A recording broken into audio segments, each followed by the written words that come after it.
Olá, estamos iniciando mais um Tá na Web, aqui na TV Litoral Paraná. E o nosso entrevistado de hoje é o engenheiro naval Gert Prange. Com larga experiência na sua área profissional, ele vai nos dar a graça de relatar um pouco da sua experiência e o porquê, sendo holandês por nascimento, acabou vindo para o Brasil e se radicando em Paranaguá. Prange, seja muito bem-vindo. Muito obrigado. É uma satisfação muito grande recebê-lo aqui. Eu confesso que estava ansioso por essa conversa e acho que o nosso público na internet, que pode nos assistir no mundo inteiro, vai também colher bons frutos dessa conversa. Bom, espero que não desagrade os seus espectadores, mas na verdade eu moro em Paranaguá desde final de 67, vim aqui por acaso. É que depois de formado em São Paulo, pela Universidade de São Paulo, Escola Politécnica, eu resolvi voltar à Holanda, que é minha terra de origem, dos meus pais, para me aprimorar um pouco mais em construção naval. E acabei chegando, por acaso, num estaleiro pequeno para médio, especializado em dragagem. E lá trabalhei de macacão, aprendiz de metalúrgico, servindo como ajudante de terceiros, e fui subindo até que chegou um ponto que esse estaleiro recebeu uma encomenda de uma draga destinada ao Brasil. Aí chegaram para mim: escuta aqui, ó, você não é lá do Brasil? Sou. Então pega essa draga e termine, porque nós vamos ter que entregar lá, num lugar chamado Paranaguá, porque eu nem sabia onde era. Bom, isso foi feito. A draga foi terminada, foi testada, eu a trouxe a bordo de um navio brasileiro, Henrique Pereira Carneiro, que é o segundo navio construído no Brasil, na época moderna, no Convés.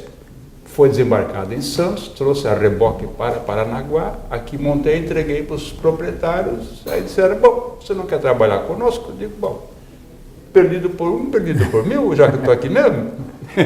E aqui fiquei desde novembro de 67, ou seja, uns 46 anos atrás, e estou radicado em Paranaguá desde então e muita vontade. E, mais do que muitos até, cidadão paranaguara.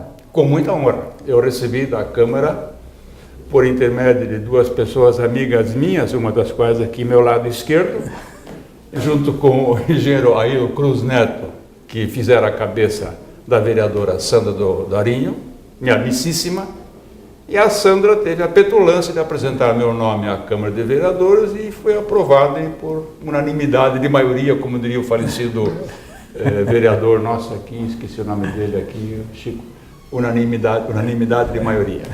E eu recebi na Câmara, na Câmara Nova, no prédio atual Palácio Carijó, que foi construído em cima de um aterro que eu fiz no meu tempo de dragagem, que é o aterro do Mercado, ou Praça 29 de Julho até a Ponta do Caju.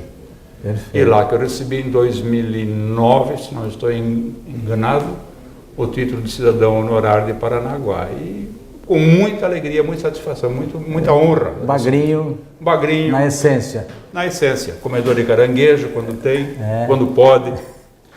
Mas, bom, enfim, essa é uma história muito curta, um resumo muito abreviado da minha vida aqui em Paranaguá. Tem mais algumas particularidades que eu acho que são interessantes serem destacadas, que é a sua proximidade com a Marinha Brasileira.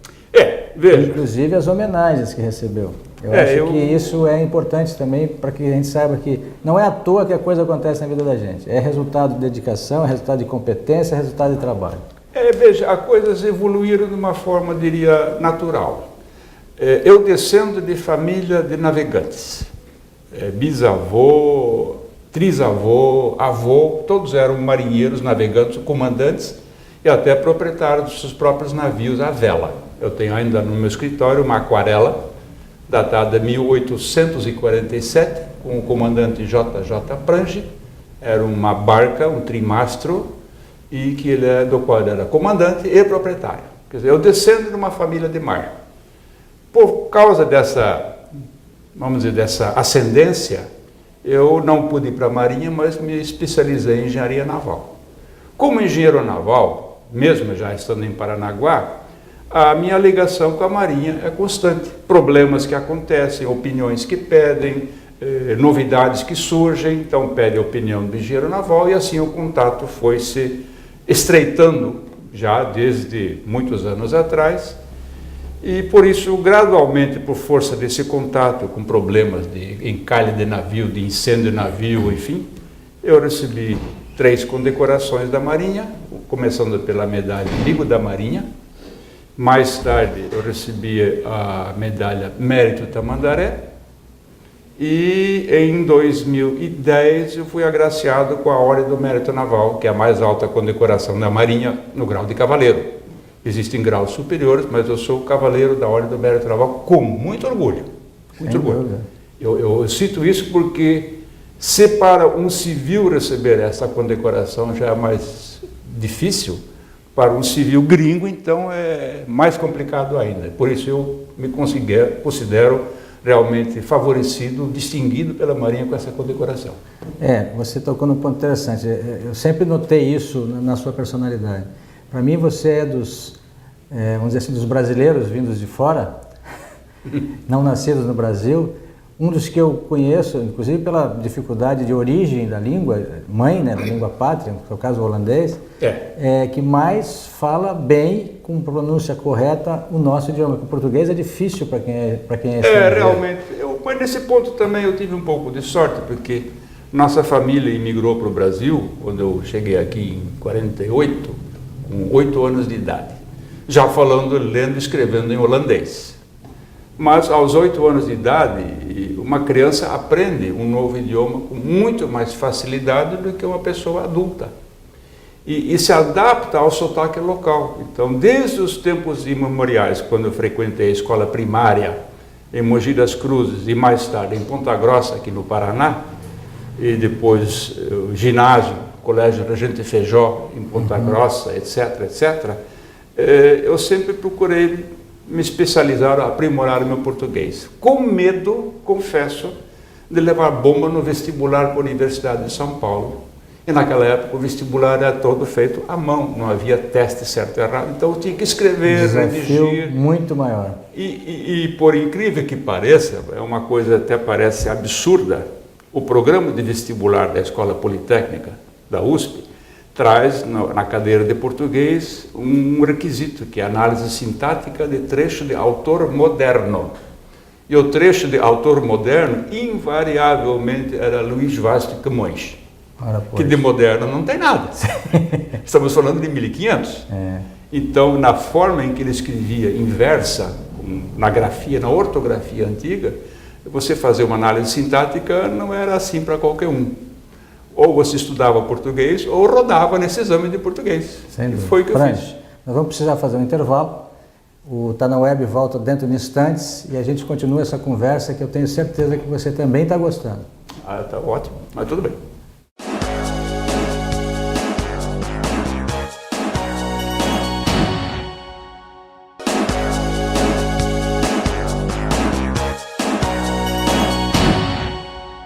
Estamos de volta com o nosso Tá na Web de hoje e o nosso convidado é o engenheiro naval e consultor também na área de engenharia naval, Gert Prange. Prange, continuando a nossa conversa, você estava falando da sua passagem pela USP, né, pela Escola Politécnica, uma das maiores universidades do Brasil, né, com uma exigência, uma concorrência muito grande, e você, oriundo do idioma holandês, conseguiu, num esforço muito grande, aprender o português na sua plenitude e passar por esse funil, vamos dizer assim, gigantesco, vencendo e se tornando um exímio conhecedor do nosso idioma, inclusive das questões técnicas, que é a semântica, que é a ortografia, que todas as condições técnicas da língua portuguesa exigem. Então, com certeza. Não, realmente eu gosto de idiomas. Para começo de conversa, eu fui muito favorecido desde pequeno. Quer dizer, eu cresci falando holandês com minha mãe, meu irmão, minhas tias, ainda no tempo da Segunda Guerra, lá na Indonésia, onde eu nasci.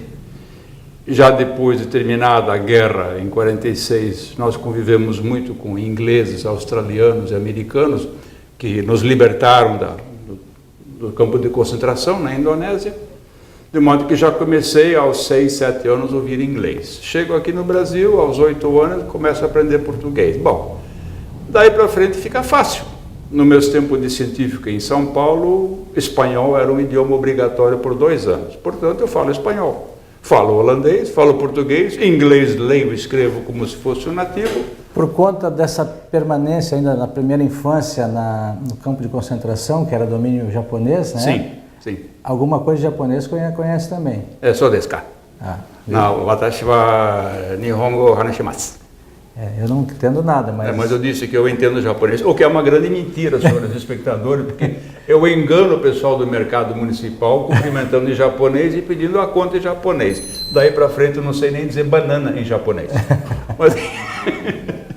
Mas isso é uma brincadeira. Mas eu gosto de idiomas. Sim, tem facilidade. Eu entendo francês, falo francês, entendo bem alemão, falo razoavelmente o alemão, devido à semelhança com o idioma holandês. O francês devido à semelhança com o português, espanhol e italiano. E romeno, por sinal, é um idioma latino também. Romeno é um idioma latino. Mas eu gosto de idiomas e nos meus anos profissionais, vistoriando navios, eu aprendi um monte de frases em grego moderno. Não por diletantismo, por achar bonito, não, mas porque facilitava a minha vida de comunicação com comandantes gregos, muitas vezes retraídos no seu inglês parco. Então eu soltava uma frase em grego, cumprimentando ou pedindo uma informação, e isto abria o ambiente, deixando de ser hostil para se tornar amigável. É aquela necessidade de sobrevivência. É verdade. Então, idioma sempre foi um ponto que eu adorei e gosto de aprender cada vez mais. Eu gostaria que a gente aproveitasse esse espaço agora, desse segundo bloco, para falar também um pouco da sua experiência profissional. Desculpa, eu particularmente tenho conhecimento, ter conversado com você algumas vezes, ter confraternizado algumas situações, alguns eventos, tanto na Marinha quanto em nível municipal também. E você tem uma larga experiência na sua área profissional, principalmente com grandes aterros feitos no Brasil.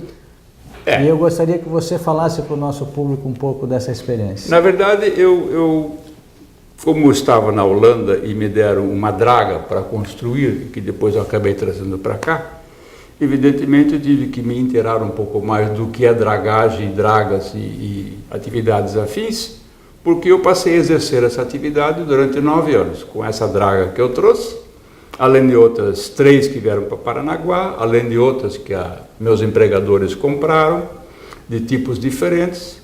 Então, para resumir as minhas obras em Paranaguá, por exemplo, a maior parte do corredor de exportação, o Corex, como é chamado hoje, foi aterrado por mim, e lá deve ter uns 12, 13 milhões de metros cúbicos de areia jogados, onde hoje são os armazéns 12, 13, 14 por aí.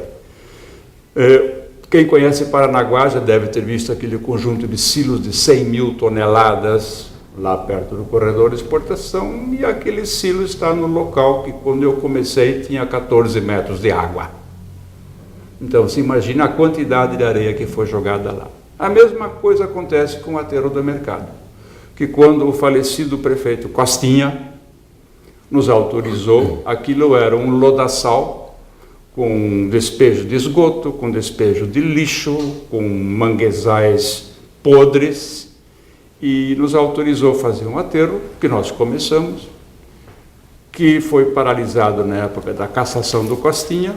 O interventor que assumiu mandou parar, porque o projeto era continuarmos esta meia-lua do aterro do mercado até a sede campestre do Clube Literário, para transformar toda aquela área que redundaria em 20 alqueires num parque municipal.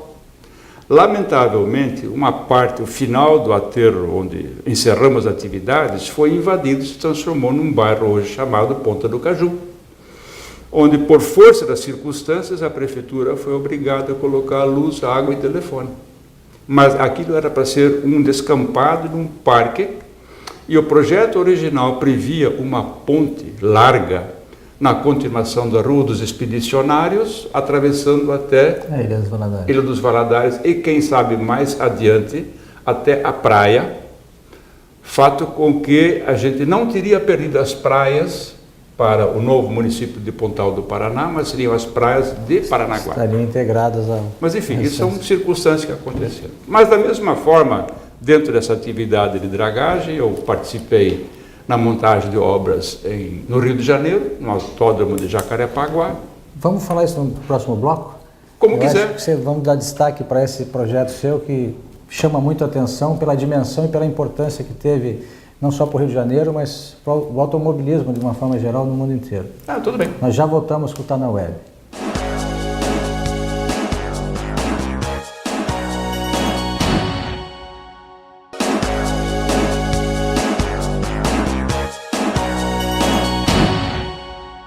Estamos retornando com o nosso Tá na Web de hoje, nosso terceiro e último bloco.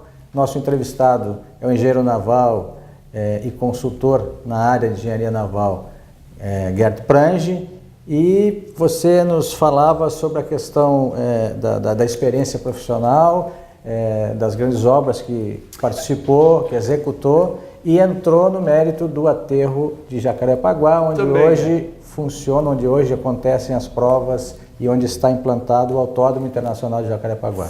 Isso foi uma das obras que também da qual participei, como também em Vitória, mas a obra que mais me é cara, me chama a atenção, que é de excelente lembrança, foi o convite que eu recebi anos atrás da Unicom, União de Construtoras, que era empreiteiro, o consórcio de empreiteiras que construíram a usina de Itaipu.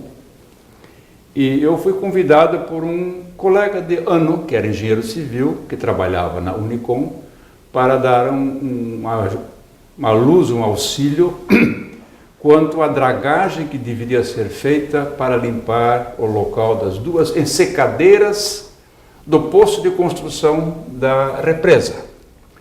Para entender, para o telespectador entender, o rio Paraná foi barrado a montante, rio acima, e a jusante, para criar um poço, enquanto o rio era desviado por um canal de desvio, que também já recebeu as suas turbinas. Mas essas duas paredes, essas ensecadeiras, eram constituídas cada uma de 2 enrocamentos de pedra, entre os quais seria colocado uma argila para criar o núcleo desta parede, desse dique, de modo a impermeabilizar este poço de construção. E para essa dragagem, essa limpeza entre os enrocamentos é que me chamaram. Isto foi uma concorrência internacional, com cerca de 25 participantes, holandeses, brasileiros obrigatoriamente, paraguaios obrigatoriamente, belgas, alemães, americanos, ingleses, etc., e que foi vencida por uma empresa americana que realizou esta obra em excelente resultado. Com isso, a obra em si da represa de Itaipu foi adiantada em 2 meses, adiantamos o cronograma em 2 meses, tal a beleza do serviço praticado por esta empresa americana no fechamento dessas 2 ensecadeiras, consequentemente a criação do poço de construção da barragem de Itaipu, que eu acompanhei, que era um monstro de uma obra. Para se ter uma ideia, aquela obra era alimentada por 5 cabos teleféricos para transportar o concreto da usina, que fabricava o concreto com pedras oriundas do canal de desvio. Tudo muito gigantesco. Para ter uma ideia, na época áurea, a empresa Unicom tinha 30 mil operários trabalhando. Nossa. Mas era um formigueiro de gente trabalhando naquela obra que dava gosto de ver. E a represa está aí, para quem quiser ver, até hoje é a maior represa em funcionamento no mundo, até a conclusão do Three Gorges Island, na China, das 3 gargantas, que vai superar Itaipu, eu não sei de quantos %, mas é maior. Você falou durante a sua citação um ponto que me chamou a atenção, que esse esforço internacional, vamos dizer que essa empresa americana acabou trazendo técnicos de várias partes do mundo, inclusive você, conseguiu antecipar em 2 meses a conclusão da obra. É uma coisa rara em obra pública no Brasil, gente. Aqui só se ouve falar em postergação e prorrogação de prazo para que tenha aditivo contratual. Quer dizer, é uma consciência de tirar do poder público, de fazer gasto, e vocês empreenderam o sentido contrário. Talvez numa obra daquele porte de Itaipu. Gigantesco. Isso mostra consciência profissional acima de tudo, o respeito com o dinheiro público. É uma coisa que hoje está meio em desuso. E era muito dinheiro, para se ter uma ideia. Construir aquela usina... Um esforço binacional. O Brasil bancou o Paraguai, mas enfim, a usina está aí funcionando, graças a Deus. Frange, eu acho que fica registrado aqui essa sua participação profissional de forma brilhante em favor do Brasil, não é só veja, em favor do Brasil. Não querendo interrompendo, como diz Jô Soares, né? Já que eu moro aqui, eu tenho que zelar por aquilo que também é meu. Perfeito. Eu vivo aqui, eu pertenço aqui. Perfeito. Eu não vou voltar para a Holanda para gozar as benesses de uma aposentadoria do INSS. Não tem como. Exato. Então, eu moro aqui vou morrer. Então, eu faço força para que as coisas aconteçam de forma correta aqui, e obrigo. Dentro desse seu raciocínio, na experiência que você tem, na vivência que você tem no Porto de Paranaguá, na atividade portuária em Paranaguá, Sim. O que você tem a nos relatar?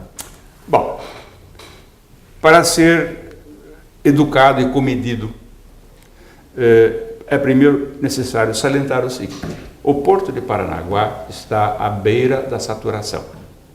Se hoje a gente movimenta 40 ou 42 milhões de toneladas, não pensem que daqui a 2 anos estaremos movimentando 60 milhões de toneladas com as mesmas instalações de hoje.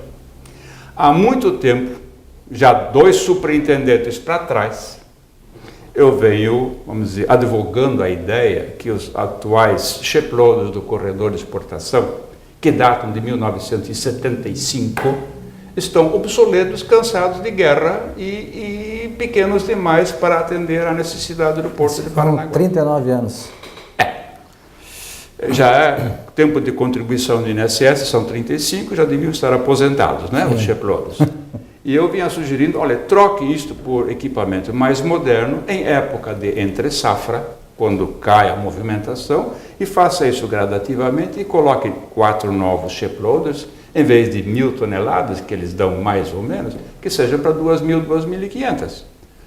Automaticamente, o porto começaria a contar com aqueles 3 berços como se fossem 6 ou 7. Ou seja, não haveria necessidade imediata de fazer acréscimos de piers para dentro da Baía de Paranaguá para atender essa crescente demanda de movimentação de carga. Ainda mais porque o que se prevê construir para dentro da Baía de Paranaguá em formato de TLOF serão obstáculos à navegação e obstáculos ao escoamento das águas da Baía de Paranaguá. Agora, água tem uma particularidade muito interessante. Mexeu com água, você não sabe o que vai acontecer. Basta você chegar na praia, brincar na areia, a água está um caminho diferente. Com baías e rios é a mesma coisa. Você não pode brincar com uma estrutura nova dentro da água sem saber, pelo menos com uma dose de certeza, o que vai acontecer no futuro. Quando da aprovação da redação final do PDZPO, Plano de Zoneamento do Porto Organizado, dentro do Porto de Paranaguá, eu briguei muito para que constasse no relatório que qualquer incremento, acréscimo ou construção dentro da Baía fosse precedida por estudos de ou modelo matemático ou em modelo reduzido no Laboratório de Hidráulica da Universidade Federal do Paraná. Isso está lá. Se vai ser cumprido, eu não sei. Mas eu sei dizer o seguinte: se você colocar uma estrutura em formato de pier com 500, 600, 700 metros dentro da baía, atravessado na maré, alguma coisa vai acontecer. Pode ser que entupa o Rio Tiberê. Sim. Pode ser que feche o canal de Antonina, ou ocorra uma erosão muito grande na Praia de Encantadas. Não se sabe, porque a água não diz o que vai fazer. Mas os estudos têm que serem feitos antes de você começar a brincar com essas coisas. É muito sério. Eu acho que o Porto de Paranaguá pode receber melhorias diferentes em outros locais, sem sacrificar o que está feito, e sem exigir essas construções adicionais dentro da baía, para os quais não há área de retaguarda. Imagine você construir um pier novo dentro da baía para atender 4 navios que devem receber carga. Mas essa carga viria de onde? Dos mesmos terminais de estocagem que existem hoje. É dividir pela metade o que está feito. Perfeito. Então, como não existem grandes áreas livres dentro do Porto de Paranaguá para serem construídos novos terminais ou silos, fica difícil acreditar que esses piers possam ser úteis. Serão um atrapalho, serão um obstáculo. E insuficientes e ineficientes. Ineficientes e insuficientes. Esse é o meu ponto de vista pelo qual tenho batido. Eu acho que essa nossa conversa mereceria um programa especial, esse assunto do porto. E em função do prazo, do tempo que nós temos aqui, do tempo exíguo que nós temos, né, eu gostaria de agradecer, em nome da TV Litoral Paraná e de todos os nossos internautas que assistem o Tá na Web, eu tenho certeza que isso vai replicar nos governantes. Eles vão ouvir o que você falou, vão assistir a mensagem que você acabou de nos passar aqui e vão refletir sobre a gestão do porto, porque é de importância vital para a nossa sobrevivência quando cidadãos da cidade que ampara o porto, que o recebe, como para o Estado do Paraná e para a competitividade comercial e internacional que o Brasil precisa. Com certeza, com certeza. Eu agradeço o convite que vocês me fizeram, especialmente você, que já é meu amigo de longa data. Obrigado pela deferência. Não, eu realmente apreciei e gostei imensamente de ter um local onde eu pudesse dizer alguma coisa que ficasse registrado, porque palavras o vento leva. Perfeito. E muitas dessas palavras que eu proferi aqui, eu já proferi em ambiente portuário. Só que lá cai em solo não muito fértil, para não dizer outra coisa. Sim. E eu estou disposto, caso autoridades portuárias ou governamentais desejem, eu estou disposto a expor as minhas ideias, não só com relação ao porto, mas também, por exemplo, com relação ao suposto engordamento da praia de Matinhos, que não pode ser feito às custas da dragagem do canal da Galheta. Né? Mas, enfim, eu me coloco à disposição de vocês e de quem mais quiser que procurem o Luiz Afonso para debater esse assunto que a mim dão interesse direto, porque eu moro aqui. Como eu sempre digo aos meus amigos, eu procuro exercer os meus direitos de cidadão. Não só os deveres, mas os direitos de cidadão. Isso deve ficar de recado e de exemplo para você que nos assiste. Seja cidadão exatamente com a mesma consciência que o Prange é e tem dedicado pela nossa cidade, pelo Estado do Paraná e pelo Brasil. Muito obrigado. Até o nosso próximo Tá na Web. Obrigado. Eu que agradeço mais uma vez. Obrigado.